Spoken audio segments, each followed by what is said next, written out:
Hey everybody, welcome back. This is Matrix Mash number 24. I'm Emily Moyer and Robert Phoenix is here with me. Before we get started, I just wanted to let you know that if you are watching this, make sure you are subscribed to this channel because we are getting close to the number needed for us to be able to live stream and super chat, and that is something we'd like to do. We have a lot of cool things we want to try, so make sure you hit that subscribe button. Robert, how you doing, buddy?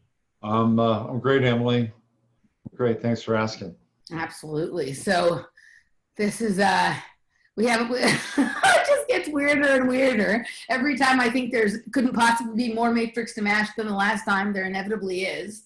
And this, Matrix Mash kind of started on Friday, so we're almost a week from it when you called me and you're like, dude, the weirdest thing just happened on the Alex Jones show. So let's take it from there, buddy. Yeah, so I was watching Alex Jones, and who's now been kicked off of YouTube again, and they find these kind of random channels that they pop up on and restream the shows. So I'm watching. I was actually asleep on. I was falling asleep on. I took a nap on Friday, and then I was falling asleep and they were going to have Millie Weaver on. Now, I had known that Millie Weaver had been arrested earlier in the day. So I knew that was going to be like on the show. I just didn't know how it was going to be on the show. And so I fell asleep. And by the time I woke up, he was talking with this guy, Patrick Berge, who is a big part of that Shadowgate documentary. And the conversation was just really strange. I mean, Berge is trying to talk about this technology that was essentially taken from the military and put into private hands, and to these generals, this General Jones and this other general, I think, were using this technology, IAA technology, and they were theoretically, putting it out to like the highest bidder, left, right, didn't really matter. So this Patrick Berge guy had been one of the developers of that technology. And he was on Alex Jones. I think it was prearranged that he was going to be there or be around to talk about this Shadowgate stuff. And when he got there, Alex Jones, who was responding to Millie getting arrested, was railroading him. He was basically talking over him. Not Alex, couldn't be. Well, misdirecting, distracting. Yep. I mean, the classic Alex Jones. Right. And it got very weird when he asked him, why didn't you bring this to me? And he said, well, because Paul Manafort and your buddy Roger Jones, or Roger Stone. Everyone else was a Jones, so Roger may be too. Yeah, Roger Stone were using the technology. I mean, he says it during this interview, and he says it again in the Shadowgate documentary. And as soon as he said that, Alex Jones went into overdrive and said, "Oh, Roger can't even handle Skype, or doesn't know how to use Skype." I mean, and then he quickly changed it to, well, he was, they thought that he was working to do Julian Assange. He didn't know Assange. And by the way, do you think Assange should get pardoned? I mean, what's going on with there? And so all of a sudden, now we're talking about Julian Assange. Right. We're not talking about Roger Stone. We're not talking about the technology. Right. And it was just very strange. And you could tell that Alex Jones was really agitated on a number of levels. And he kept making comments and remarks about how he wished that Millie had brought the project to him. Now, she was a contract worker for InfoWars. Most people know this by now. And he said, oh, she should have brought it to me. And then he was talking about how apparently there was some event in Washington that he had staged or put together. And she was there, and she was hanging out with Mike Flynn and all these other people. And if you went onto her Instagram page, you would see that she had actually been to the White House and more than likely met with Trump. And in fact, I believe Alex Jones even says that she met with Trump. So this is all very curious, that you have this young gal who as far right back as maybe 6, 7 years ago was, a really different person. And that's okay. We change, we grow and everything. But the change was pretty drastic. And now here she is, I mean, she used to do like a sister Pussycat Girls act with her sister Minnie Weaver, Right. the Beverly Hills Girls. And now all of a sudden they're hanging out with Mike Flynn and Donald Trump. I mean, the whole thing is very weird, very, very weird. So I watched that, and then I watched it again, and then they had this Tori Mara's Lindemann on, and Alex was What's her name? it's Tor like Tore Tori. Yeah. Mara's Maras Mara's hyphen Lindemann. Now Lindemann is her married name. Okay. So she is Tori Maras, whatever that is. Okay. And then she was on. So that's the Tor says person. Okay. That's right. Okay. So she was on with Alex, and oh yeah, we had you on before, and you've been in this work for a long time, and just go ahead, tell us what's happening with Millie now. So it was that kind of thing, and she said, oh my, well, I'm a mother, and oh my God, it's terrible, and it kept looping Millie being taken away, if you could call it that. I mean, she was allowed to go back into her house, and right. The whole thing is so preposterous. And then she's wearing a free Laura Loomer t-shirt. Yep. Who Laura Loomer won her congressional, her primary yesterday, right? So this is all starting to look more and more like an advertisement for something or some sort of weird. Okay, can I have to just say, like off the bat, and some of this has just come to me as we're talking, or some of it this afternoon. Look at the names involved with this. First of all, what you just said, we have James and Jim Jones and Alex Jones, right? And this could be considered another kind of Jonestown massacre if you drink the Kool-Aid, right? Mm-hmm. I mean, this is like, first of all, what's up with all these Jones? But we have Millie Weaver, right? So we have a weaver of a web, right? We have some kind of, like, her name's Millie, right? Like, and this is sort of an information mill kind of. Her name is Millicent. That's Millicent, right? Which kind of sounds like innocent or whatever. And then we have Tor, like a Tor browser, which is what you use to examine the dark web, right? Mm-hmm. So there's a lot of, in my opinion, very symbolically, suspiciously named people that all sort of around this, right? Like, and we know that, like, the people who do this shit love these kinds of, like, things with the names, but also they're calling it Shadowgate. And if you think about all the things we've heard of that are called gates, even though there's a level of truth to them, all of them have been brought forward like with a psyop either attached to them or running them. Watergate, Pizzagate, Russiagate, Shadowgate, none of these things seem to come to light in the normal, natural way that things come to light, right? It's like all of these things have been brought to us in a particular way where it's been spun out immediately. Yeah, well, Watergate is the original gate, and the name Watergate comes from the Watergate Hotel. Yep. And there was a group of, intelligence guys called the Plumbers. Mm-hmm. And they went in and they wired that hotel to listen to the Democrats. Right. Right. So that was an actual thing, right? That it wasn't really a psyop. They were basically doing, skunk works for Nixon. And so every gate, has spun out from that. But there's, Watergate's a whole interesting thing. You got Daniel Ellsberg and the Pentagon Papers. Right, which there's something funny about him in the same way there's something funny about Julian Assange and Edward Snowden and Yeah.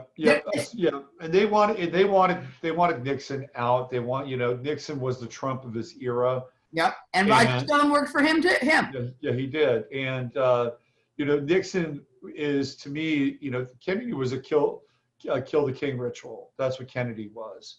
Okay. But Nixon was the kill the father ritual, and he was the father that every, sort of late adolescent in the late 1960s and maybe early 1970s secretly wanted to murder.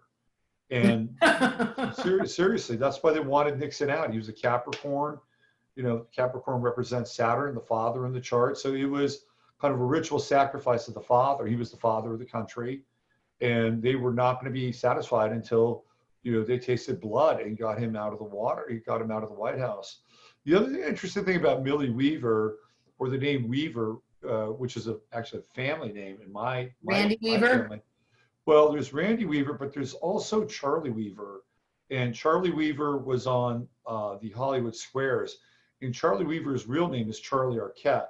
And so all the Arquettes come through Charlie Weaver, and which is a very, interesting. Arquettes are a fascinating family. Group of people, right? Yeah. Very interesting group of people.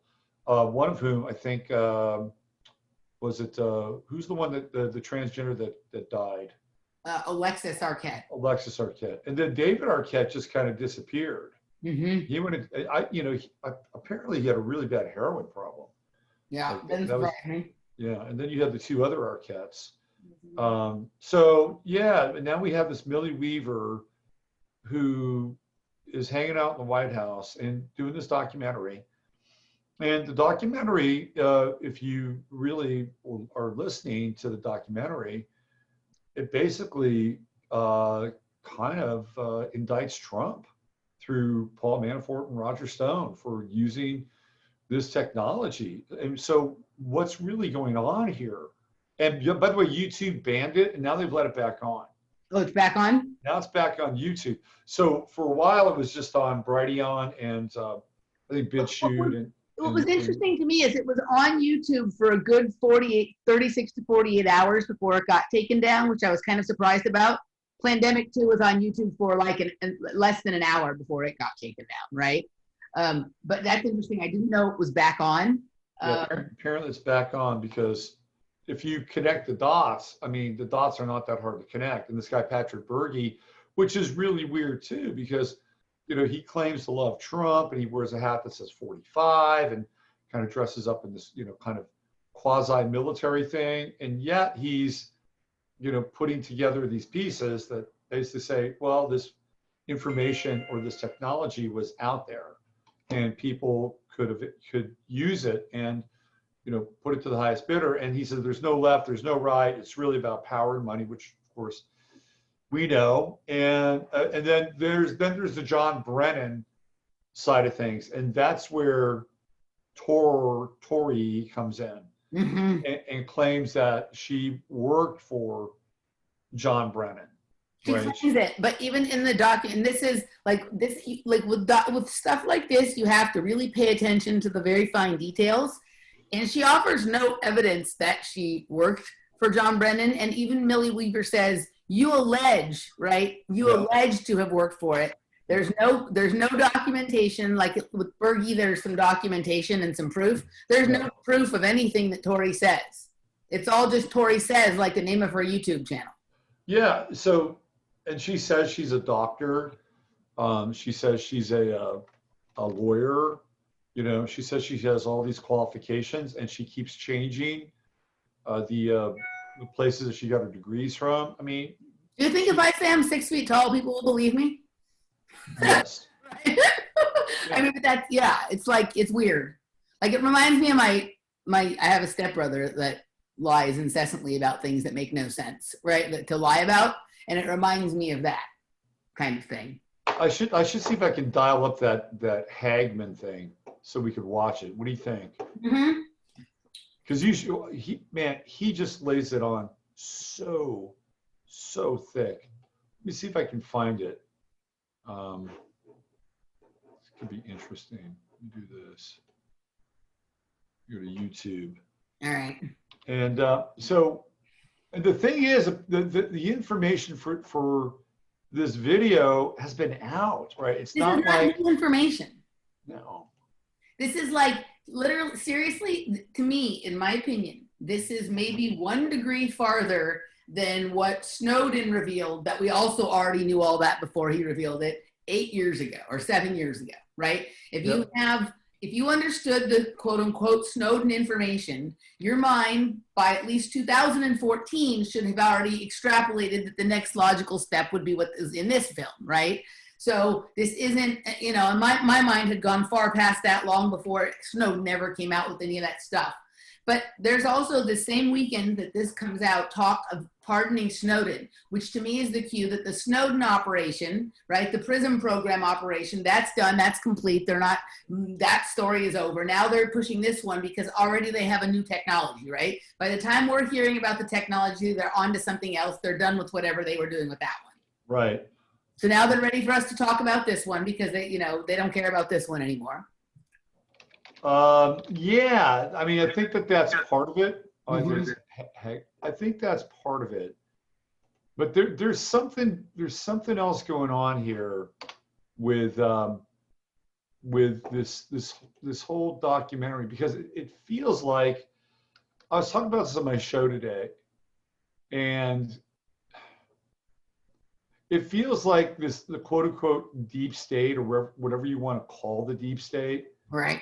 has really infiltrated into alternative media. Totally. I mean, it always has been, but like now it's like that. I mean, it's to the point that like lots of people who you and I have talked about, lots of people who produce certain kinds of videos and things like that, right?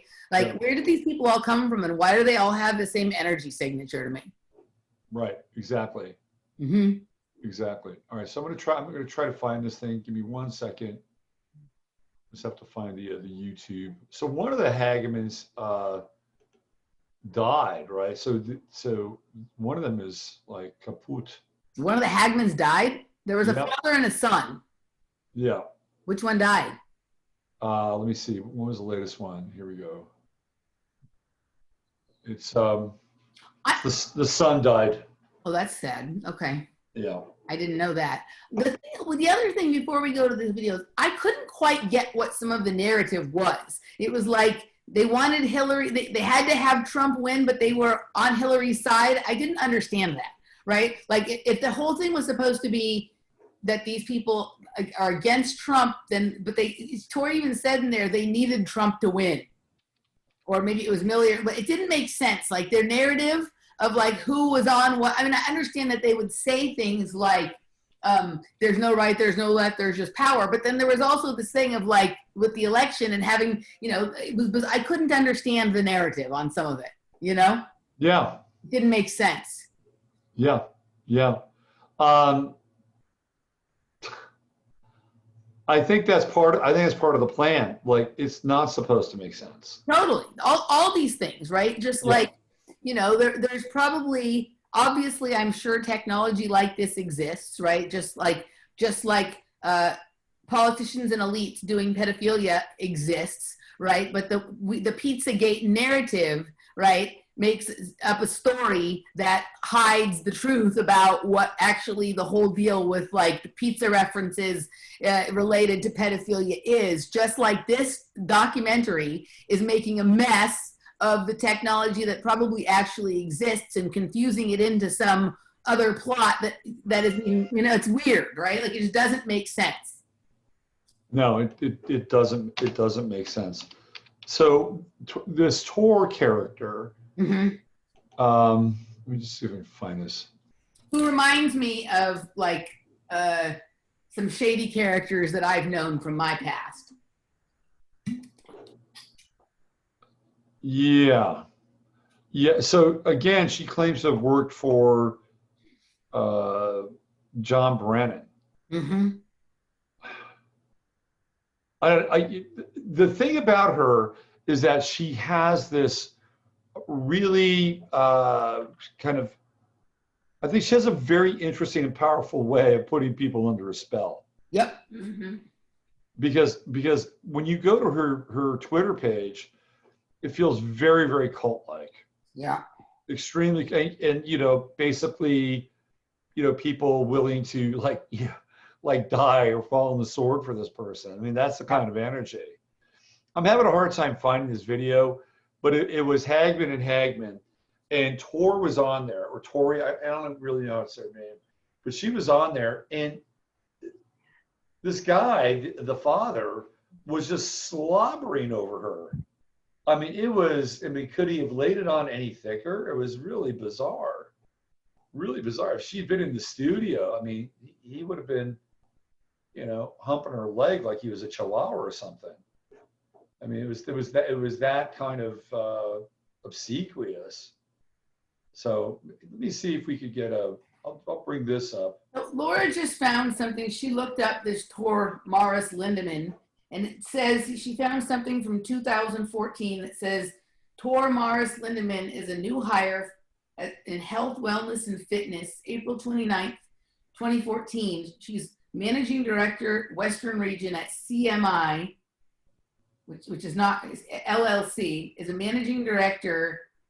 Like, yeah, so it's weird. This is something in the Portland Business Journal, but it says she has an MBA and a PhD.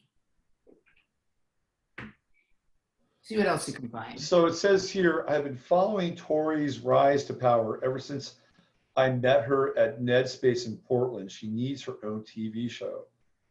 And then this guy says, oh my God, this woman is a fraud. This is the big whistleblower. It's grift everywhere. Yeah, I mean, she reminds me of the kind of people like back in my wild partying days, like when you were hanging over at like a party house or dealer's house or something. She'd be one of the chicks sitting at the table that was like always there and just sort of like talking and listening to what everybody said and saying things that sounded like a tall tale but seemed to know a lot and just felt like they, you know, like, I don't know, like I know this kind of person, right? Like it seemed like a rat or a handler or something that's job is just to sit there and to engage everybody in conversation, to collect as much information about everyone as she can.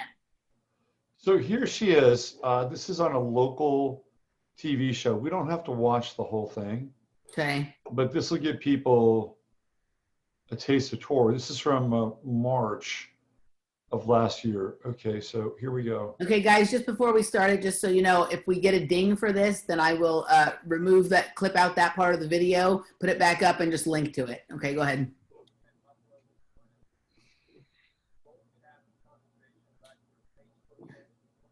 We can't hear it. Can you hear it? No, so when make sure you're sharing audio, so come out. Oh, that's right. That's right. Sorry, it's been a long day. That's okay.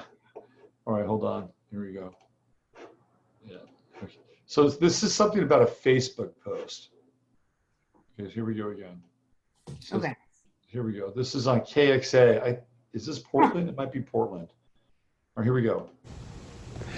Tori, welcome to Point of View. I do want to let our audience know that we did invite Representative Ruth Ann Buffalo to join us this evening so that you both could have this conversation about your Facebook post. Unfortunately, she declined our request. So I want to start with your Facebook post and go from there. So as everyone knows, we posted Representative Ruth Ann Buffalo's support for Representative Ilhan Omar and her anti-Semitic comments. You then went on the POV Now Facebook page and posted this, and I'm quoting here, I think Ruth Ann Buffalo needs to be investigated. She cannot go around advocating for a woman we've discovered committed immigration fraud. She may be Native American, but the Native American children go missing all the time. I hope Ruth knows that is my forte, because one thing I've realized is everyone has a price, hashtag on it. Can you understand and appreciate how Representative Buffalo could see this as a legitimate threat against her and her kids? Well, just like I told Highway Patrol, I don't see how she derived it as a threat against her own children. And, you know, it was completely taken out of context. So I don't see how it's a direct threat against her children. Well, again, according to the police report, it says here that this person shared with you what I just said about Native American children go missing all the time. And this police officer says then she seemed to understand how it could be taken as a threat. So is this police report inaccurate or? No, it's accurate, but not at her children, a threat in general to Native American children. I could see how out of context, because it was part of a whole conversation, how that portion itself would be misconstrued as a threat against all Native American children. All right, so let's hypothetically say that Representative Buffalo was with us this evening, which I wish she was. But two things. One, what would you say to her right now if she were here? And two, would you apologize to her? Okay. I would tell her it's not directed at her children, just like I told Highway Patrol, just like I reached out to you, and just. Okay, so apparently this is some kind of thing with a beef that she had with Miss Buffalo. Okay. Okay. So, but look at the comments here. The comments are interesting. I've been following Tori's rise to power ever since I beat her in Portland. She eats from a TV show. Rise to power, laughing. You know what this reminds me of? Okay, so first of all, Laura found some interesting. Oh, that's look at this. Okay. Oh my God, I love Tori so much. Pure, raw, unadulterated power. Be afraid, all you devils. That is pretty. Tori is hot. Tori is a mother. She would never harm anyone. Blah blah blah. Okay, listen to this though. Laura found something that says Tori Mars Lindemann, University of Kentucky, academia.edu. Right. It says here that she's in Tori Mars Lindemann. Like when you're just looking at it on the search engine, it says College of Medicine postdoc studies cancer, mitochondria, and mitochondrial DNA. And then when you click on that and open it, it just says that there's nothing there, that she hasn't uploaded any papers yet. And there's just a picture of her, like, she looks like Greg Palast with like you can't see it here, but like an investigator's hat on, right? Right. But the other thing, do you know who she's reminding me of? Do you know who Suzanne Posel is? No. Okay. So Suzanne Posel used to have a blog called Occupy Corporatism. And she used to have her articles linked on Alex Jones, right? And then she also used to go on sometimes with Pete Santilli, right? Yeah. And she wrote these really pretty good articles, and she'd go on and she seemed like she was anti-Obama, right? Well, then, like, all of a sudden, at some, like, very weird stage, she and Pete Santilli, who also has obviously a questionable background, they both do, there was some big fight and some kind of big switcheroo, and suddenly she was a shill for the Democrats, right? But she used to do, there's something about the voice signature, and it's not the same person, right? But it's the same, like, what are you actually doing here, right? And it was impossible to really find any good, truthful information on her background, kind of similar to this, right? So I'm not saying it's the same person or whatever, but this whole sort of weird, like, person who seems to everyone's looking like they have like a lot of like authority and that that they should be trusted and listened to and whatever. Like, I can't even actually understand what that story you just showed me was about either. She seems to get herself involved in these very weird situations that are just confusing, and people think there's a story there and there's really not. It's nonsense. So here's what's really interesting.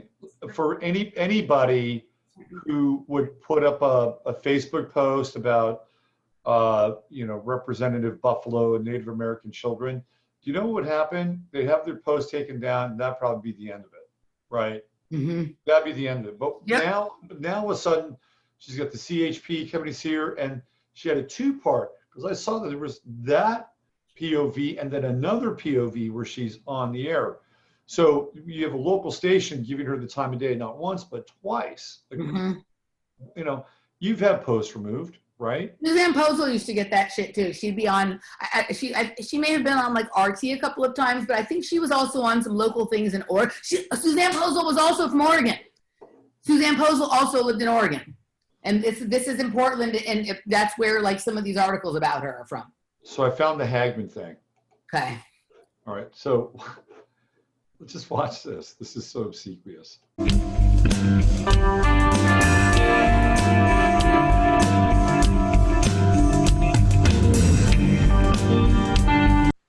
Let's move it forward. All right, here we go.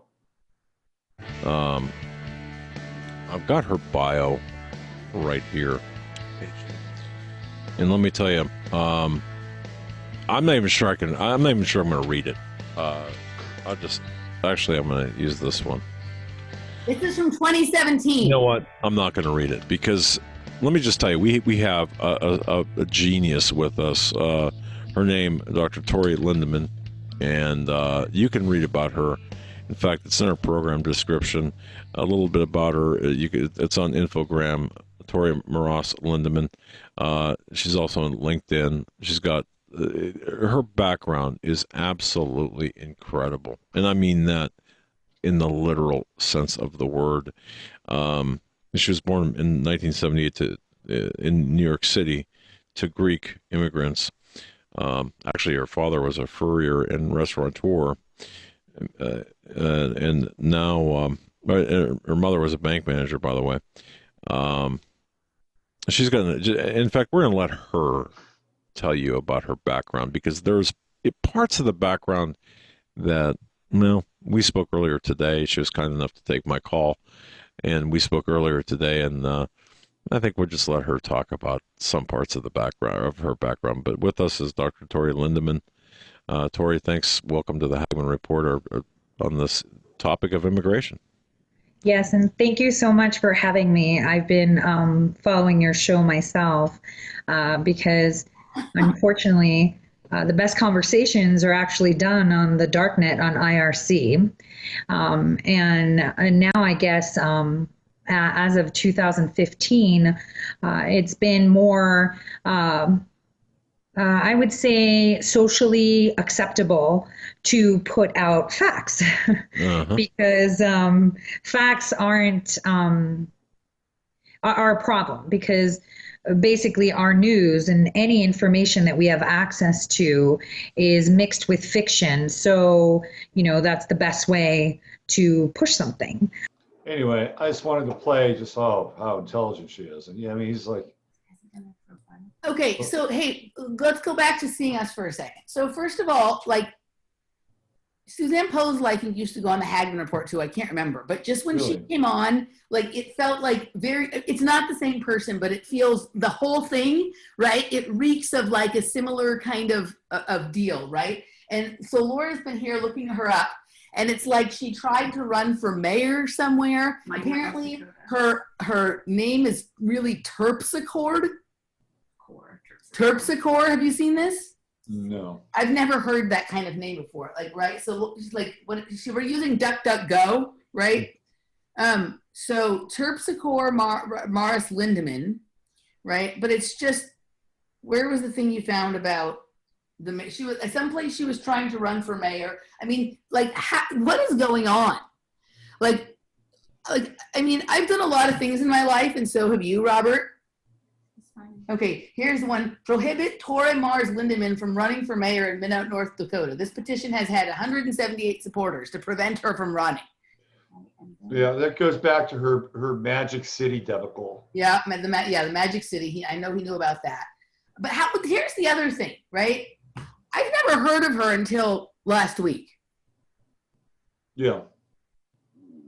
I heard of her for the first time about 3 weeks ago. Somebody in my chat, somebody who follows the show, sent me an email and said, you gotta watch this, right? You gotta watch this. And I watched a little bit of it, and I'm like, okay, what is this person really saying?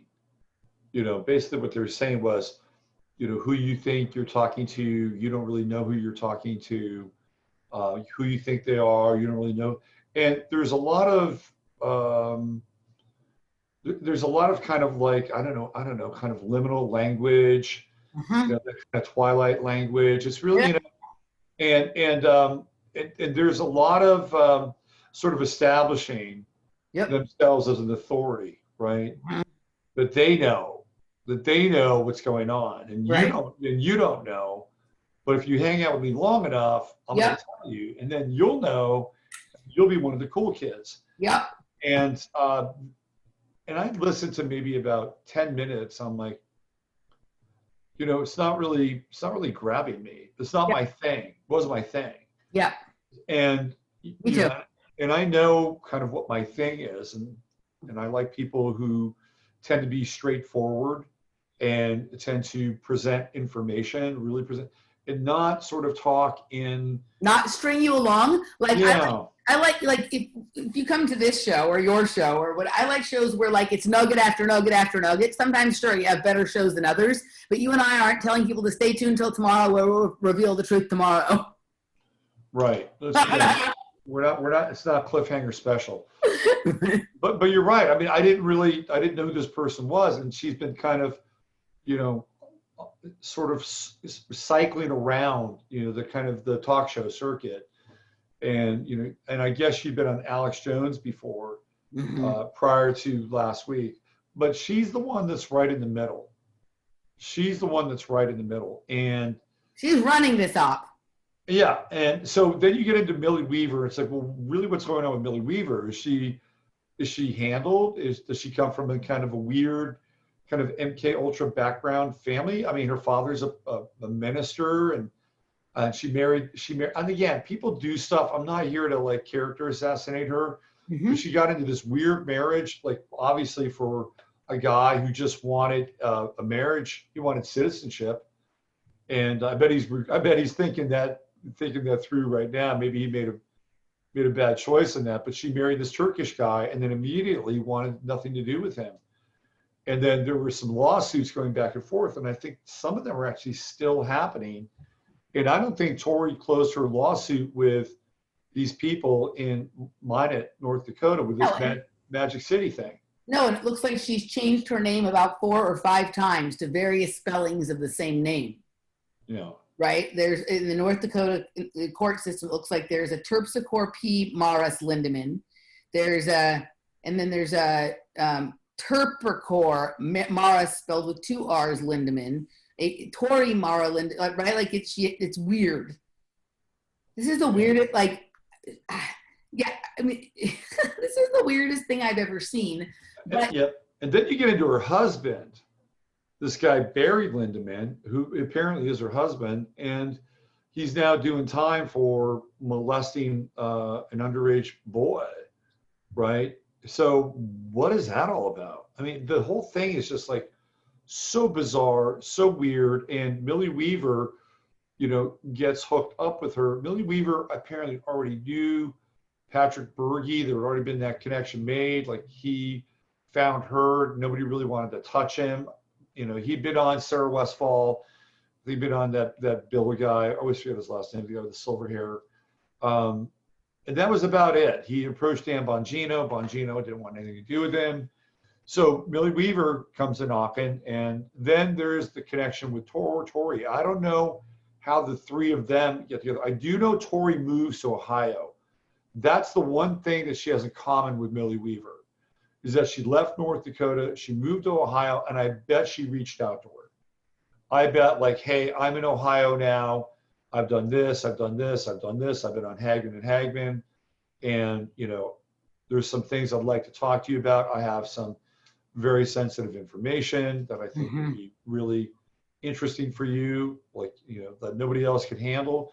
And that's the Brennan stuff where she claims that she was going through Brennan's accounts and was seeing everything that she could through Brennan's computer, through, the webcam, all, anything related to Brennan. And then she even said that he's really an idiot. That's what she said. He's an idiot. So I don't know what the story is, whether she actually worked for Brennan. If she did work for Brennan, did she stop working for Brennan? If she didn't stop working for Brennan, then calling Brennan an idiot might not be the best career move. But then she says that she has insurance. And this whole insurance thing has always like puzzled me. Like if you have insurance, then why don't you drop about half of it? Because you still have the other half, right? What, you know what I'm saying? It's like somebody has insurance. Why don't you just put it out there? I've never understood these people who are like, who do that, or the people who like, I have important information. It's, earth shattering. I'm not going to drop it until, so then of course, then they, I'm like, no, it's like, if you know something, just say it now, right? Just say it now, and then it's said. And once it's said, it can't be unsaid. So even if they take your video down, the people who heard it the first time you said it, say it on something live or whatever, right? Like, I don't understand that. Like, to me, whenever I hear that, I start to become suspicious. Well, she claims she has insurance, which is why she can continue to do what she does. If it's really that big and that drastic, then isn't she doing the rest of us a disservice by holding on to her insurance? Yeah, this whole thing to me just stinks. And I think Patrick Berge seems like he's an honest guy, and I think he's found himself in a situation that he doesn't completely understand, right? He's a little odd. The guy's a little odd. I mean, he basically signed up to be in the Army at the age of 39. He was the oldest. Right. I heard John, I haven't had a chance to listen to the John Brisson interview with him the other day, but John Brisson talked to him for over 2 hours, and I did hear the beginning, and I was like, wow, okay, that's interesting. So he's kind of an odd bird, right? Kind of a little bit of an odd duck. To me, the most interesting part of the documentary to me was when he showed us his bike, with how he could actually set up an entire network, could triangulate basically an entire area and a full network from his motorcycle, right? To me, that was the only interesting piece of intel that I picked up from this, right? The only reason, it's not that I didn't know or suspect things like that existed before, but in some other line of information that I'm working on right now, it gave me a hint to something. So for me, that was the takeaway, like, right? I was pretty much the place, like, why did I just waste 2 hours of my life or whatever? But that bike for me is, it's a clue to something else. You know what I mean? But the whole thing was just, it felt like a thing to just sort of stir up the same usual suspects that listen to this kind of information and worry and do this kind of shit. This is not any documentary that has any possibility of waking up new people or being able to share with people who you're trying to convince that we live in a police state or anything like this. This is directly targeted at the people that would consume it, that already know this information. This is like to spin your mind. This is called spinning. Yeah, I mean, there's a lot of hype. It's just, there's a lot of hype in there. And I think people are really hungry for something, like something. They want the dam to break. And something like Shadowgate comes along and they think that they have found like the real thing, where they have found El Dorado. They've found the missing link. And this is it. This is the missing link. This is all we need. And once we have this, we're going to be able to take them all down. Right. Yeah, it's not happening. And, no, it's not going to. It hasn't. And if anything, what it did is it put more heat on Trump. And that's the other thing, that if I was on the left or that side of the fence, I'd be paying a lot of attention to that documentary. And I would be, memeing the shit out of that documentary, because obviously, they hate Trump and they want to use everything they can to stop him from being in the White House. Well, there you go. Now you got a ready-made documentary by, a gal who was in the White House hanging out with Trump.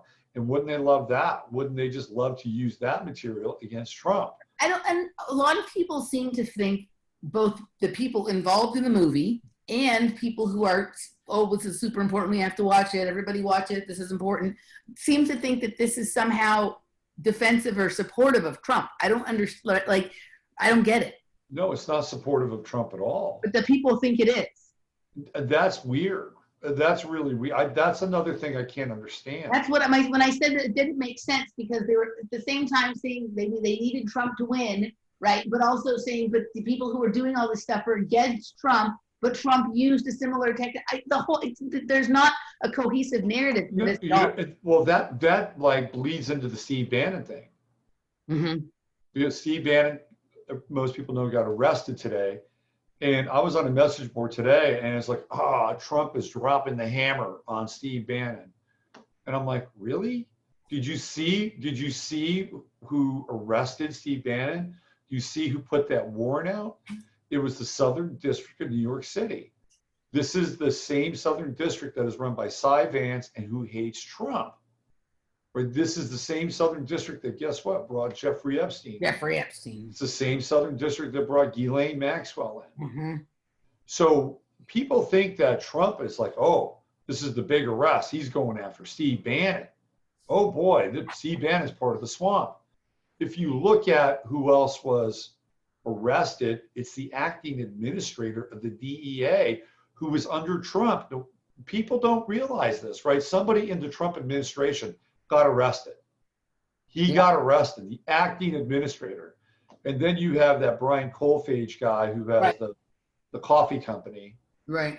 And essentially what they were arrested for was taking money for building this wall.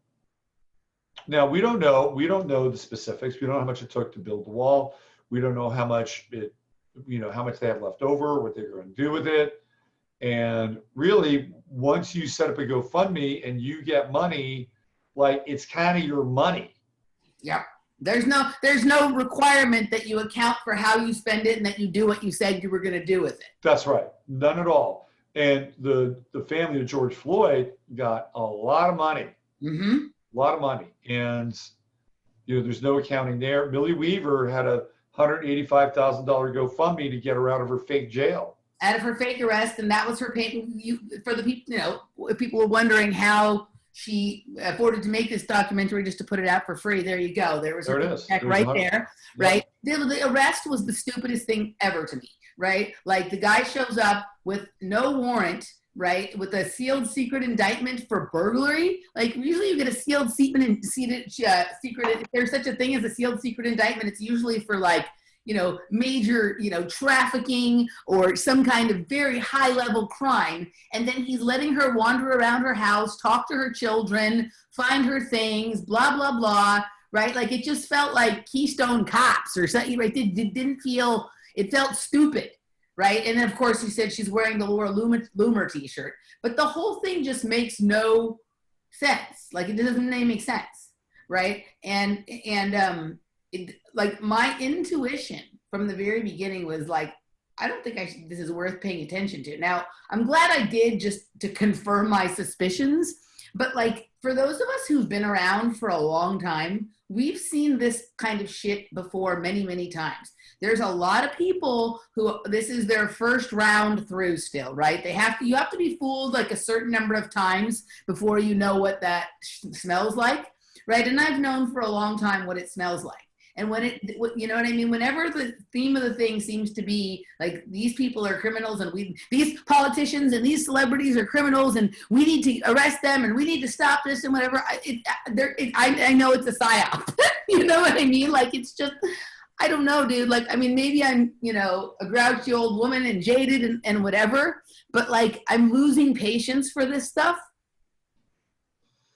Well, yeah, because everybody is trying to have that collective aha and gotcha moment, and finally have somebody, be accountable for some heinous crime that they've committed, and that just doesn't happen. It doesn't happen. It really hasn't happened, and the ones who seem to be arrested seem to come out of the Trump camp more than they come out of the so-called other camp. The whole thing, I always tell people that when we focus on like trying to go after, like, right, like when people's energy is focused on like making sure the politicians or the pedophiles or the celebrities are arrested or whatever, right? Like everybody's waiting for that moment, then their attention is taken away from really understanding how the system works and stepping away from it, right? Like the answer to political corruption is not to vote for the other party. Both parties are corrupt. So people who are still thinking that one side is better than the other, even if one might be doing things that are more to your like or tasting, they all participate in the creation of the shit sandwich, right? So it's kind of like, every moment that energy is spent thinking about, remember how much all the same things people say now, the left says now about Trump and blah, blah, blah. The right used to say that about Obama during his presidency. Oh, it's just going to be a few more days and he's going to go down, right? Like we heard that for 8 years. We've been hearing this about Trump for 4 years. Think about how, like, this is an attention economy. Every minute people spend, focused on that and really thinking that's going to happen is a minute that they don't make something happen in their own life. And I've been guilty of this a ton, right? But it's, there's not going to be some, or like neat takedown of the system replaced with something that is better for the people. That's not going to happen. We're going to have to do it ourselves, and it's not going to have anything to do with the politics or the celebrities or anything like that. And it's always bothered me that every single day you've got to hear about the president, or you've got to hear from the president. It's like, can't you take a fucking week off? Right. So we don't have to see you. Can't you go just do some work somewhere that we don't have to see you, just like everybody else for a while? Maybe come back next week or the week after. Hey, I'm back. I've been working real hard. Here's what I have to report back. But no, every single day, president this, president that. Yeah. Today the president, and then you've got people talking about the president. It's just like, God, I mean, it's just ridiculous. It's not even real. Well, I mean, if you think about even just the way that the government works with the congressional procedure and all the, hoops they have to jump through and the way they have to do it and the rules, there's nothing ever actually getting done, right? It's like it's an action that would take you and I 1 minute to do. They take a year talking about it, and then maybe they don't even do the action. Well, unless they really want something passed, and if Right. they really want something passed, boy, they'll pass it real fast. And Right. they won't even tell you, and you won't even be paying attention. They Yeah. may be passing about 11 o'clock at night. On a Friday night, yeah. And then all of a sudden, oh, now they're really efficient, aren't they? And they've gotten to this point where there's been such an impasse that the executive orders now are just, the samurai sword that, theoretically cuts through the Gordian knot. And, you may think that that Trump can use his executive orders for good or resetting the balance or the imbalance, but those executive orders can be used by anybody. Executive orders are never a good thing. Executive orders are basically doing an end run around what's supposed to be, a government of, by, and for the people, right? Yeah. So what is like this whole, whatever the histrionics around this Shadowgate, right? Like basically this is like sucked the majority of the air out of everything from Friday until now, which we're on Thursday, right? Yeah. Like what, one of the things to me that it seems that it was trying to take attention from was this Plandemic 2, and I'm not just biased because my friend is in it and my other friend wrote it, right? Like I actually didn't see Plandemic 1. I didn't feel moved to watch it. I can't say I was particularly confident that this would be anything different than a lot of these things that have come out. But I watched it. Was it yesterday that I watched it? I watched it yesterday or Tuesday. It was actually very good. It was very good. And the way it was put together, I felt like this is something that I could share with people who right now disagree. And it's well enough done and easy enough to understand that people who need to have information spoon-fed to them get it. But like for someone who's on the fence, just because if nothing else, they're fatigued of being locked in their house, at this moment, if they watch that, there could be a shift for some people, right? Like that, it's a more meaningful movie, right? Like it's more, like it can do more at this time. And the attention has been quite on, not as much on that. And that film got taken down immediately. The moment they put that film, I mean, they knew it was going to happen because of what happened with the other ones, so they had it streaming other places. But it didn't exist on YouTube for an hour, whereas Shadowgate has been, was up for 36 hours in the beginning, and then, apparently is back now, right? And there hasn't been any histrionics or dramatics around Plandemic or whatever, so there's that. What else has been going on? The Democratic National Convention has been going on. Nobody's paying attention to that. That's nonsense. But they're not. Their ratings are terrible. They're terrible. They're absolutely terrible. So it looks like Shadowgate has not been put back on YouTube.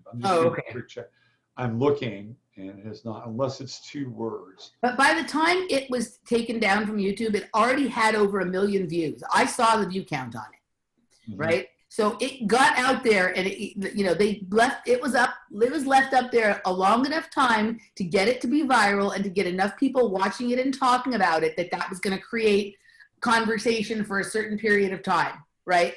Get everyone talking about it, kind of thing. Yep. So and then obviously like Alex Jones, kind of thing being involved. Obviously we all know what's going on. We've always known what's going on with Alex Jones and whatnot. I can't believe people still listen to Alex Jones. I can't believe he still has as big of a platform as he does. It just boggles my mind, but it's not the only thing that does.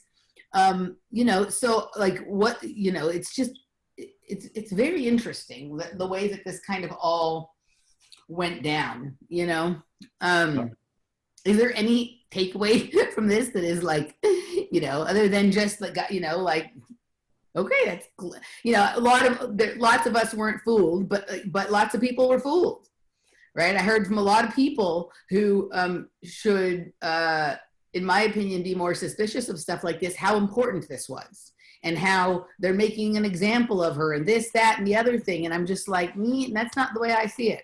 Well, that's really what the takeaway was. And people thought that, oh my God, she's being, hauled off to jail, and she's being hauled off to jail because of this documentary, and this is terrible. Do you see what's happening?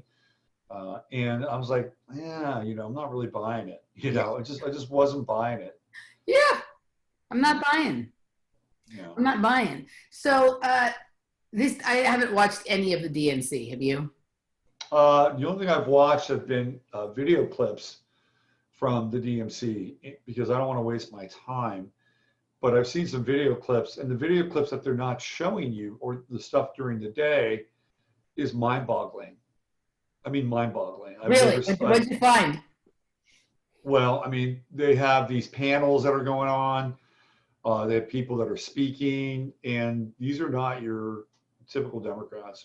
There's a lot of trans people that are popping up and talking about what needs to happen, and having a fairly radical take. There's this one, I guess trans guy to gal, mix. I mean, like light skinned or mixed. I don't know, but basically, it was kind of trans specific meets kind of Black Panther, burn it down. I mean, just bizarre stuff. Wow. I mean, if I was a Democrat and I'm watching this, I'm like, you've got to be kidding me. I'm like what is going on? Like, what kind of Twilight Zone episode have I entered into? And they're treating it as if that these people are mainstream and they have the mainstream point of view. It's really like bizarre. It's just bizarre.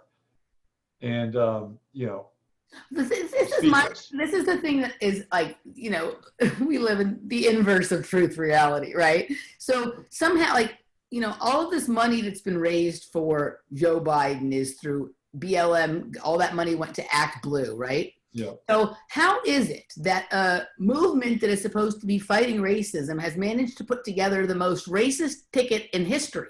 I can't think of two politicians that have done more to create problems for poor and colored and minority people than these two.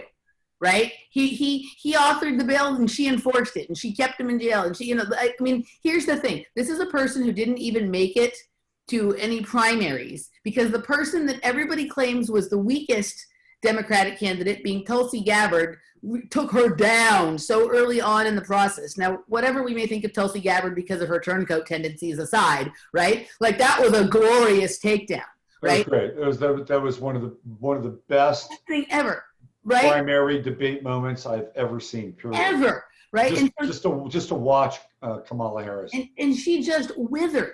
But she was the corporate choice in the very beginning, before any of the campaigning or anything started, right? She's really who they wanted. They've been grooming her for years. Grooming her, absolutely. For years. Grooming her, right?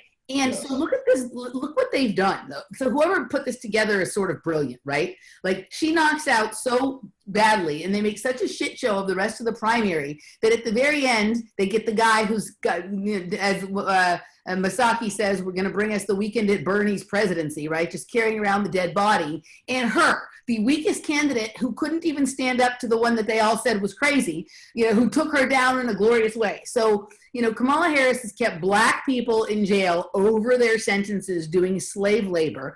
Kamala Harris has locked up Black people for the same marijuana that she says she smoked, right? And, I think Joe Biden has said more racist things than any Republican that I have ever seen, right? So how is it that Black Lives Matter has managed to fund the ticket that is the most racist ticket in history? Because you don't understand Black Lives Matter. No, I exactly understand it, but the people who are thinking this is a good thing, I just don't understand how. I mean, Black Lives Matter has nothing to do with Black lives. Nope. Nothing. Nope. All Black Lives Matter really supports and stands for, with their mountaintop issue, is police brutality and the killing of Black people. Right. Mm-hmm. That's it. And then you trickle down and you get into the fact that they want to destroy the nuclear family, yep. That they want to destroy independent workers and entrepreneurs, want everybody working for a union because unions have power. People can communism shit. That's it. Your wages can be controlled through a union, but really they don't care. They don't care about Black people. I think the top. If you look at the leadership, like if you went back in time and looked at the leadership of Black Lives Matter during the Obama era, I think all three of the women plus the guy who was involved. They're all gay. They're either bi or gay. D. Ray McKesson is gay. I believe Alicia Garza is know that. Okay. gay. And then I think two might be, intersectional bi or whatever. This is just an this is just like an intersectionality PR weapon. Yeah, I mean, and I talked about this on my show the other day, and I caught some heat for it, although some people were actually pretty supportive. But I basically looked around the world at who is sort of running these policies, and if you really look at them, it's very hard to figure out if they're a man or a woman. Well, they're Uranians, right? So there's this, sometimes I just recommend people do a deep dive on what a Uranian is, spelled Uranian, right? And a lot of them, it's an idea that was developed, sort of in Europe around the kind of schools that produce, the people who are specialized in economics, politics, and philosophy, right? Which is like the sort of mind control trio to go into government and to go into these kinds of positions like Janet Reno and Janet Napolitano and Elena Kagan and all this kind of stuff, right? Yeah. Like, why do they all look like that? They all look like that, right? And so, but those are all white women. So now we're getting into this era of having to have a more diversified Uranian, right? Was it with a U? I thought it was with an EU. I'm sorry, it's just U. Uranian. Uranian is a 19th century term that referred to a person of a third sex, originally someone with a female psyche and a male body, who is sexually attracted to men, and later extended to cover homosexual gender variant females and a number of other sexual types. Well, our government has been flooded with Uranians. And not just our government, but globally. These people now are running policy. And when you look at them, you really look at them, it's just like, and I'm not giving, sort of the male heterosexual leadership a pass either. I mean, because a lot of those guys are just god-awful and liars and perverts anyway. But you look at these people and it's like, what? Like this Nicola Sturgeon. I found a picture with her with like a pencil mustache that she hadn't shaved. I mean, what's going on here? And she looks like she's Merkel's sister. And the whole thing is, and then you got the guy from France or Trudeau, who are kind of going the other way. It's so pretty, yeah. The whole thing is just so weird. And then you sit back and you realize that these are the people that are enforcing policy. They're not making the policy, but they're enforcing the policy. Mm-hmm. And then you realize that, whatever commonality that they might have with us might be, very selective because how most people would not, that's just not who most people are. Most people have pretty basic tendencies, and they want to have a family and they want to have kids, or they want to have a career, they want to have some structure and some order, and the sort of this sample size of this global leadership, trans-global leadership, they have nothing in common with these people. Well, the thing that always strikes me about all these people, like whatever their preferences are in other ways, that it's a certain type of person that is really interested in controlling and managing everybody else. Like, I'm doing my thing. I don't actually care what anyone else does unless I want to be doing that too. Like, I want to, do my thing, make my shows, take care of my clients, eat my fancy meals, have a cocktail once in a while, and go on, whatever. I don't actually care what anybody else does as long as they're leaving me alone. So you have these people who everything about the way they think is about how we can manipulate somebody else, get other people to do what we want them to do, right? Like, and it is interesting that a lot of, it is weird that a lot of them are these, like, who wants to fucking be the head of Homeland Security, right? Or the head of the, what was Janet Reno the head of? Janet Reno was the Attorney General. Attorney General, like right? Like, you just, there's all this kind of stuff. I mean, who really wants to do that? And especially like what woman? I mean, I don't know why anybody wants to do that, but it is baffling to me. You know what I mean? Like, it is baffling. Did you ever used to watch Jungle Surfer's YouTube channel? Back when he first started doing like the transvestigations. Oh, his were the funniest, dude. He was the best. Yeah. Okay, so I got an image for you here. All right. This is the image of the day. Right. Okay, so Trump just pardoned Susan B. Anthony. Yeah, I saw that the other day. What is that about? Yesterday or this morning? Well, you know, Yesterday? she crossed the line, and she was a woman. And she wasn't supposed to vote, and she was arrested. Have you ever really taken a look at Susan B. Anthony? Oh no, here we go. Oh shit. That's Susan B. Manthony. You know who she reminds me of in that picture? You remember from A League of Their Own, Marla Hooch? No, I never. She looks like a man too. Watch that. Watch A League of Their Own, right? Marla Hooch. That kind of reminded me of that. Susan B. Manthony. Look at that. That is crazy. There you go. There's your suffragette. Are you serious, dude? Are you making this shit up? No, I'm not. Oh my god. That is the first woman who supposedly crossed the voting lines and got arrested, and Trump just pardoned. Do we live in a drag show, Robert? We do. We absolutely do. If you go back and you look at all the various kings and queens of Europe, or the queens, they're all dudes. Yeah. Like they're all dudes. You know, if you go back to Shakespeare in the Globe Theater, the female parts are played by men. All played by men. Yeah. Yeah. Mm-hmm. So this whole idea of, you know, kind of the trans personality, you know, or the bathymetric representative has always been a part of the culture. I played a man in a play at one of my mind control school when I was younger. Oh yeah. Yep. I played Joaquin Murrieta in a play. Oh. Mm-hmm. Okay. All right. So I do think that there's something to that, right? To this whole, it's part of the ritual initiation, whatever. Yeah, and now they're running the planet, and it's and I think the reason why they've been chosen is because they have nothing in common with the analog set. Let's just put it that way. Yeah. No, nothing in common. Digital stuff, a lot of things that are technology are, you know, sort of genderless, right? They're sort of android or sort of whatnot. So yeah. So did you wear a beard when you were Joaquin Murrieta? I think I had a mustache painted on. I was like 7 or 8. So there's Joaquin Murrieta. Yeah, we look alike a little. With he had light eyes. I could kind of see the resemblance there. Yeah. You know, although, you know, very interesting. Must have been handy. Were you handy with a gun? Did you use any firearms at the age of 7? I think I had like a little belt with a little toy gun or something like that. Yeah. That is kind of, he has kind of light eyes and dark, you know what I mean? Like the skin color and the eyes are kind of similar. Yeah. It's interesting. Now, who is this? Is this Joaquin Murrieta, or is this somebody who played Joaquin Murrieta? No, that's someone else. This is someone. Sergio Gonzalez Ortega.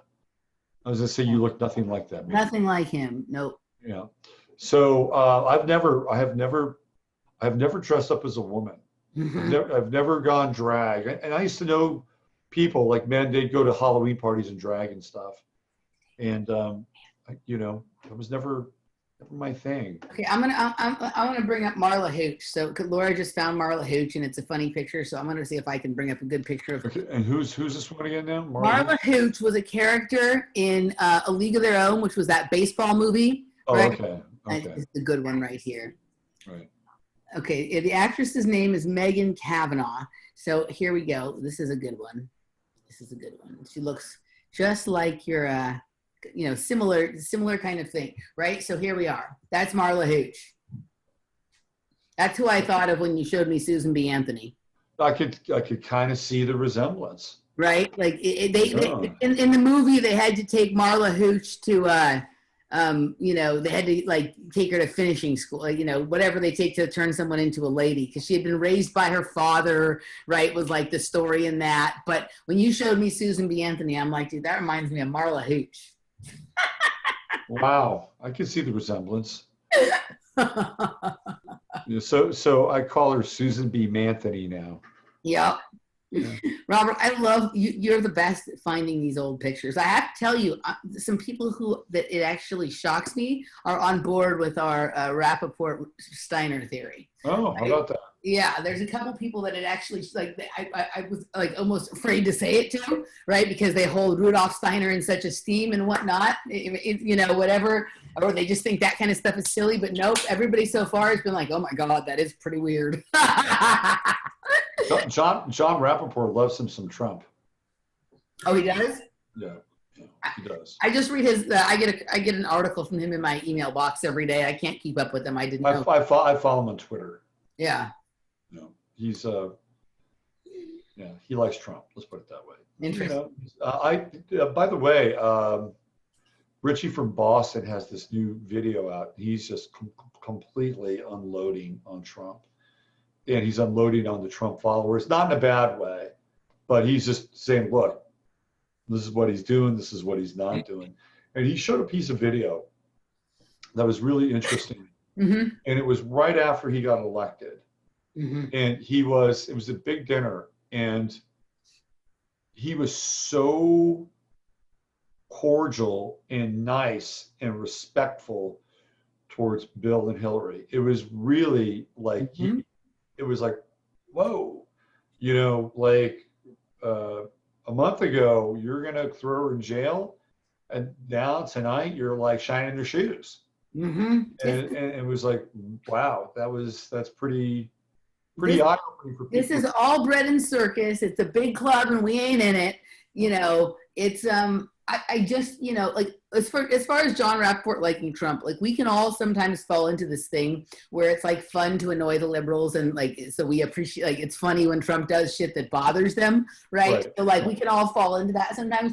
But yeah, there's no, like, I have like really no patience for this, like Trump is a good guy who's here to save us narrative at all, right? Like I think that like there is to some degree a factional warfare kind of situation going on between the elite, right? Mostly it's them, they look out for their interests against the people. And so if that puts them in the same team, for sometimes they do, but there's factions, and sometimes they're at war, and sometimes because they're making moves, Trump or whatever, sometimes Obama maybe too did it, they do something that's good for the people, right? And it's not why they do it, but that's a side effect they're okay with. And in fact, they'll brag about it and use it to get people to think that they're on their side and wonderful. But there is none of that shit. Like there's no person in DC that is on our side or trying to save the day or any of that kind of shit. No.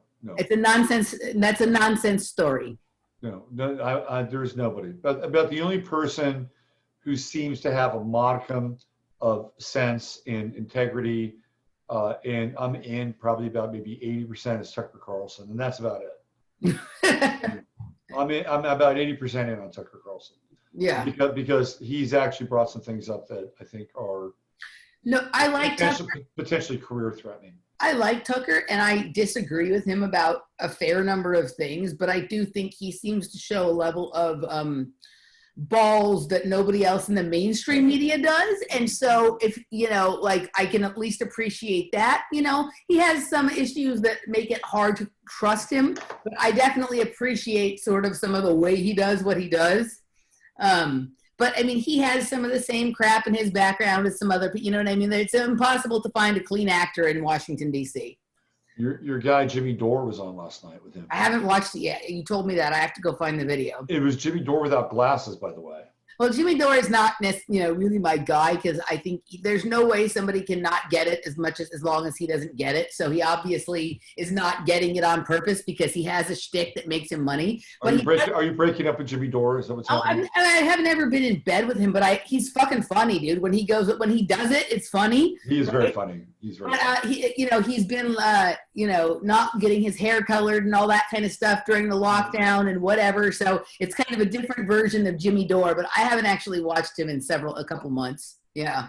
I got just too annoyed at a certain point. I'm like, you can't have like a Larkin Rose quote and then also be like, what we need is $15 an hour and Medicare for all. Like, I just don't, that's kind of like similar to the Shadowgate shit, right? Like it's just another version of that, but he is funny and he does make me laugh. When he has a good rant, I love it.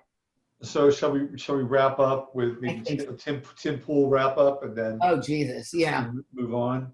What do you think's going on there? There hasn't really been any interesting stories or fallout or anything like that. But Adam has his own show now. Yeah, but he said nothing about what happened. So here's what two sentences. Here's what I think. Let's hear. I think Adam's father is behind Tim Pool. That's what I think. Oh, because I'm just throwing this out there, right? I think somebody from Adam's camp is behind Tim Pool to some extent and financing that show, or behind him, right? Because how does Adam get on that show?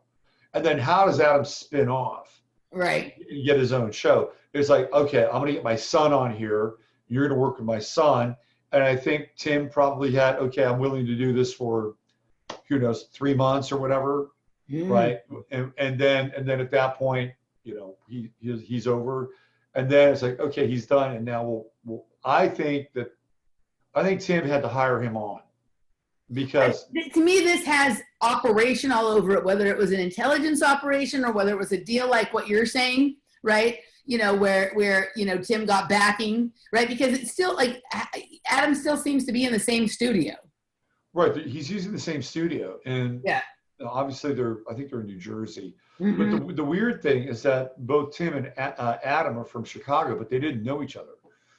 So that's kind of odd, but not impossible. It's a big city, right? Right. But they're both from Chicago. So I think Tim is somehow connected to somebody in Adam's camp. Mm-hmm. And somebody in Adam's camp, father, I don't know who, uncle, but I'm just speculating, got him on the show with a limited, we have a limited hang here together.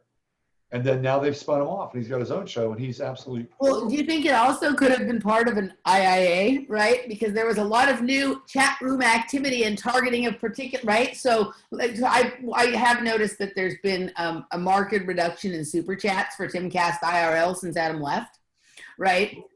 Interesting. So right, but just look at all that stuff going on, right? Like Adam becomes a full-on Trump supporter during the time. Tim makes that shift. They're watching the audience. They're figuring out, does the audience like it when it goes more pro-Trump, or do they like it, right? Like there was a lot of good intel gathered by that period of time that they were together, right?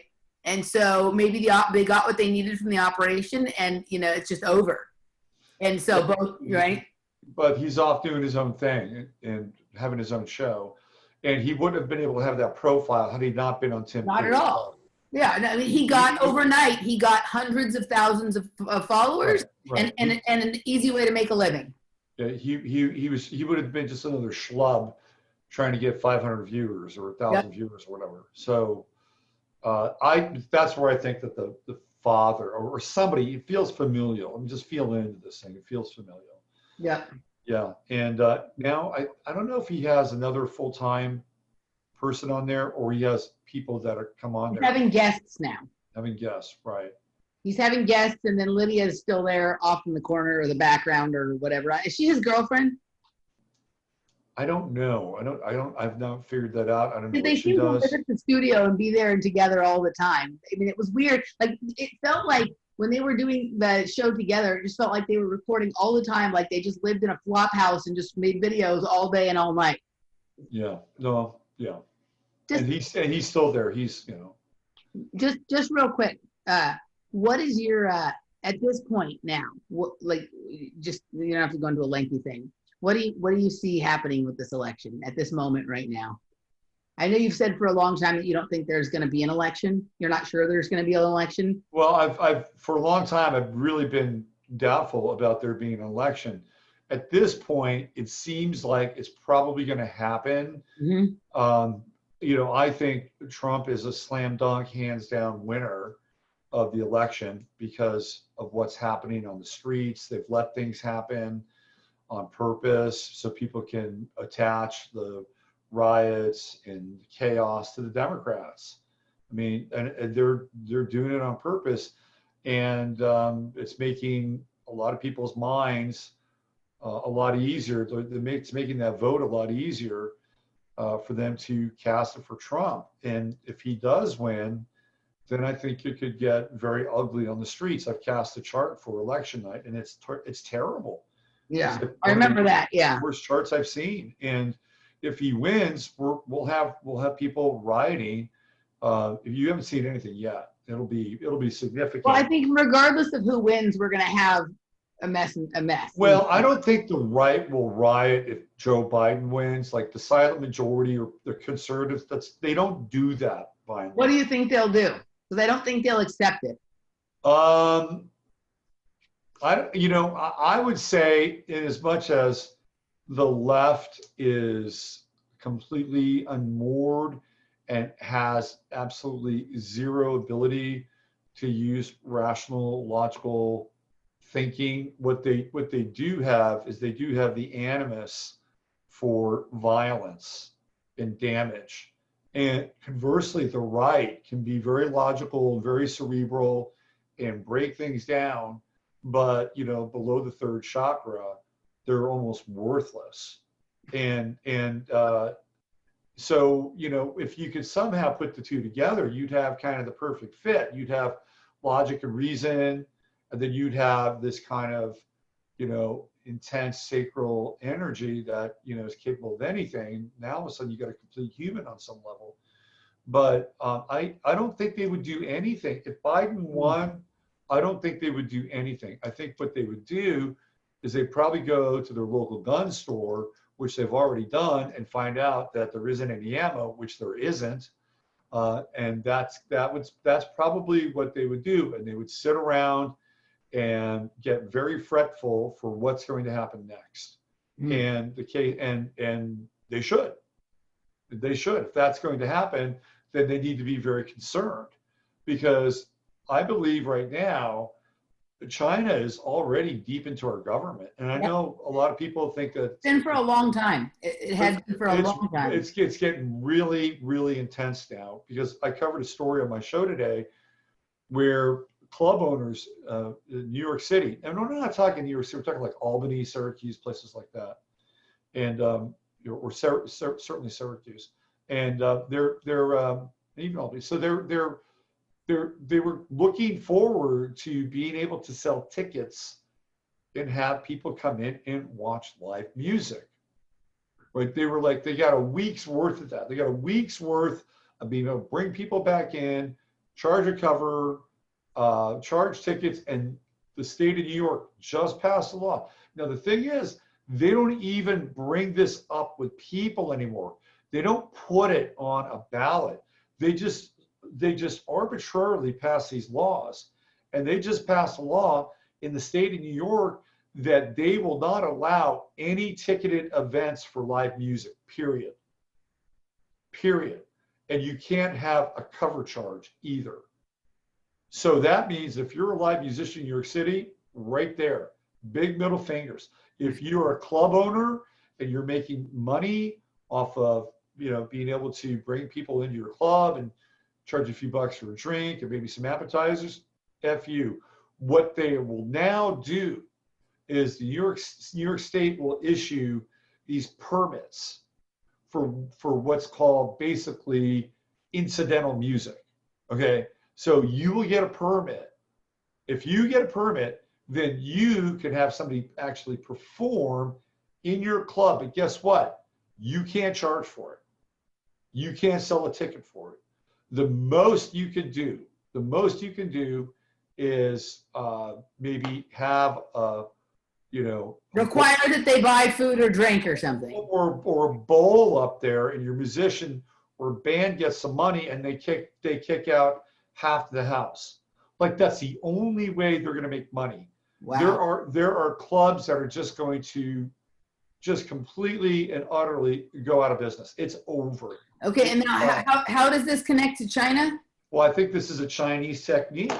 Oh, okay. This is a Chinese technique where you give people about a week's worth of and then all of a sudden you pull the rug out from under them. Okay. It's fucking demoralizing. Torture, gotcha. Okay. And to me, what we're seeing in Australia is we're seeing the Chinese essentially socially engineer the Australian people before they take over. That's what's happening. And Yeah. it's happening here as well. People in this country are being socially engineered before new government comes in and takes over, because they want people to be compliant. They want them broken down. They don't want people to have some kind of independent spirit. They don't want people to think that they can actually make money. They don't even want people to think that they have this quote unquote democratic process where you can actually maybe vote on something like a ban thing. No, that's over. Ever since this COVID-19 hit, they can just make any rule they want now. Yeah. Any rule at all.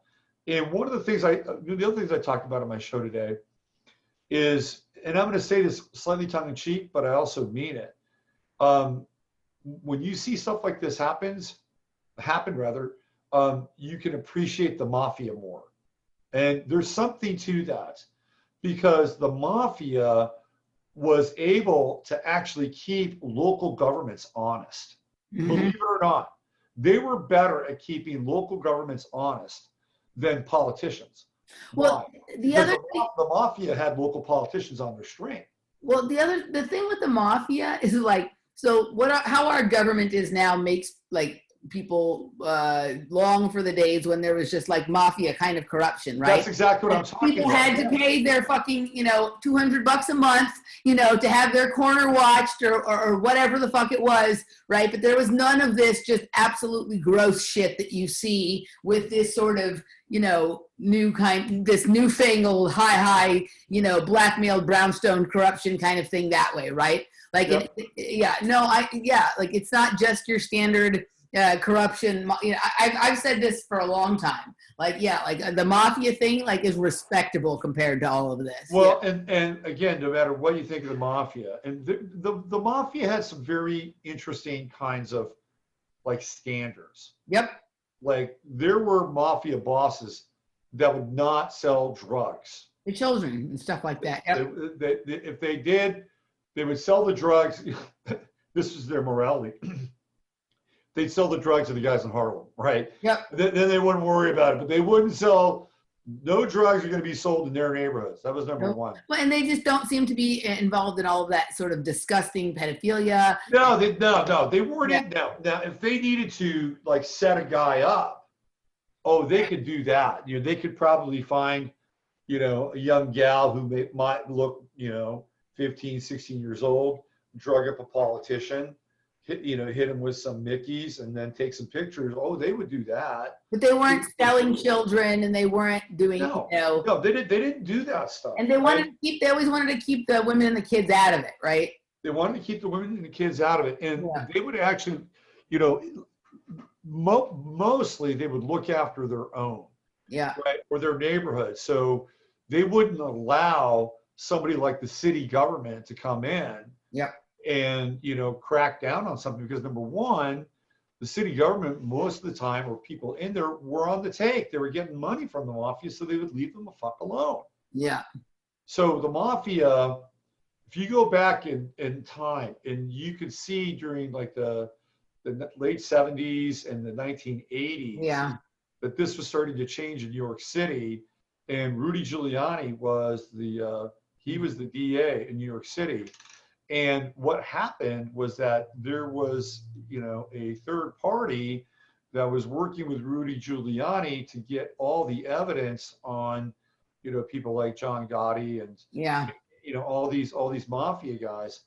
So they were helping Rudy Giuliani prosecute and make a name for himself as being this guy that went after corruption and the mob. Yeah. And what Rudy Giuliani did is he took out the competition. Yep. That's what he did. I'm with you on that. Yeah. He took out the competition. The reward for that was making him mayor. And once you had the mafia pretty much moved out of New York City, now look what happened. Yeah. Now you've got a real scary mafia that's running New York City, and there's nobody there to stand up to them.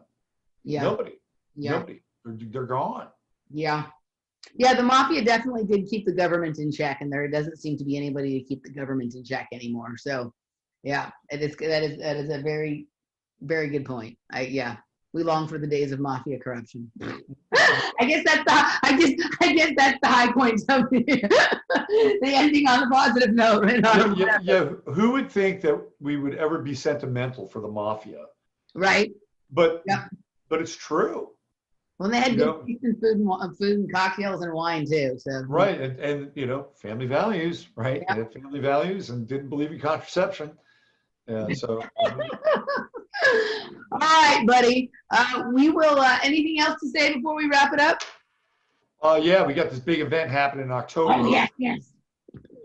So I'm going to have the cool thing is, I know it's in October. We're kind of creeping up, and you still get really good airfare right now because nobody's flying. So don't worry about that. I'm going to have the details on my website. The people who went last year, they got a link today. I'm putting together people who are subscribing to kind of what I do. They're going to get a link, and there's rooms that are available at the hotel.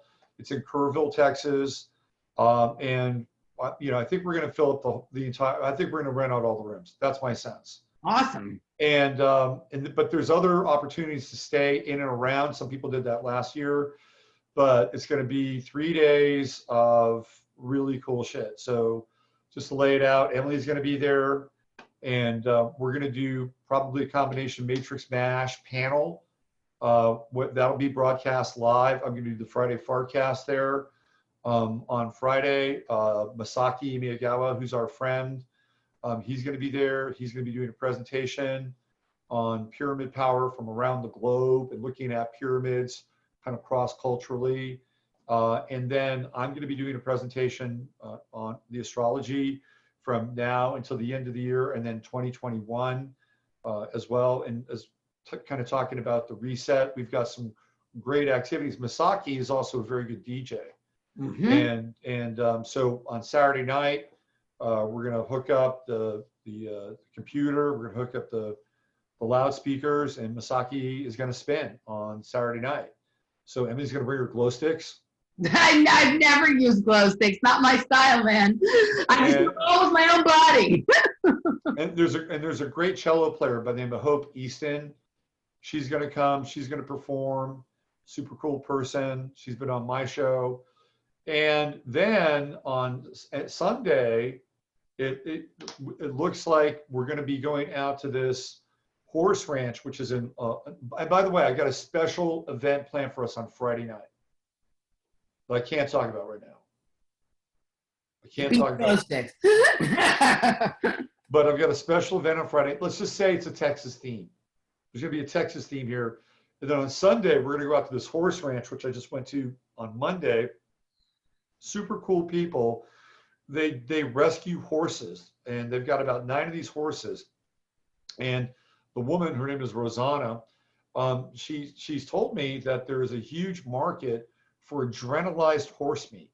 So what they do is they buy the horses at the auction, and then they torture the horses. Ugh.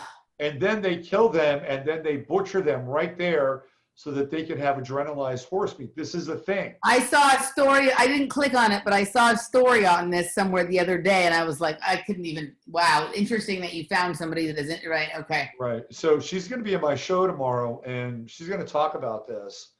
And I got to meet some of the horses, and they're just like so cool. I love these horses. And so people get to kind of hang out with these horses and find out about what Rosanna does. But we're also going to have brisket barbecue out there. We're gonna have chili. We're gonna have hay bales. Nice cold beer, iced tea. You're gonna get a dose of Texas. This is Lukenbach, Texas. Nice. And it doesn't get more Texas than that. Doesn't get more Texas than that. And you're gonna connect with like a really kind of high vibe couple who is really doing God's work, saving these horses. So it's just, it starts on Friday, people show up on Thursday, and it goes really, really fast. Oh, and because the group is so talented and loves singing, we're going to have karaoke on Sunday nights. I will not be participating. Yes, you will. Yes, you will. You and I are going to do a version of I Got You, Babe. Okay, we're going to do our duet. All right, I will do a duet with you, Robert. All right. We're going to do Sunny and Cher together. All right, that sounds good. So, anyway, it's going to be great, and And yeah, so show up, and it's gonna. And I'm working on another thing for Saturday night. I got to kind of fit it in. That's a full moon, by the way. That's it, the true harvest moon, big Aries full moon. That's happening on Saturday night. So I'm trying to work in some kind of a little Saturday night kind of ritual thing without being too ritual. Gotcha. Yeah, and that'll be up on my website probably tomorrow or Saturday. But it's on. There you go. Well, his website is robertphoenix.com, and you guys know where to find me. If you're interested in nutrition or life coaching, hit me up. Getting a lot of interesting things going on there. I will be at the Harvest. Are you still calling it the Harvest Moon Festival again this year, or conference, or what do you call it? Yeah, I guess so. I was really trying to go for Tartaria in Texas, but I got more Texas than Tartaria. So yeah, Harvest Moon. All right, so I'll be there mashing with Robert and hanging out and chattering and just enjoying the weekend with everybody. So we look forward to seeing you there, and we'll be back in not too long with I'm sure, I don't know, maybe we'll have some.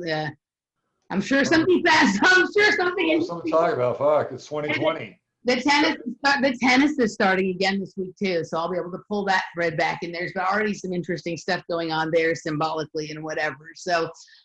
All right, we'll be back in a couple weeks with more to mash. Thank you very much, guys. And hit the subscribe button on my YouTube channel, and shortly we'll be able to live stream and super chat. Maybe we'll have a grand Tim and Adam type super chat, Robert. let's both wear beanies. Oh, we should do that, right? Let's do that. Maybe we should do it like when the super chat gets to a certain level, we'll start wearing beanies. They were going to take theirs off when it got to a certain level or something, right? So your hair is longer. You could be Adam. I'll be Adam, you be Tim. Yeah, I'll be Tim. You'll be Adam because he had the long hair. Yeah. Yeah. So we'll do the. We should do that. All right, we'll do a spoof.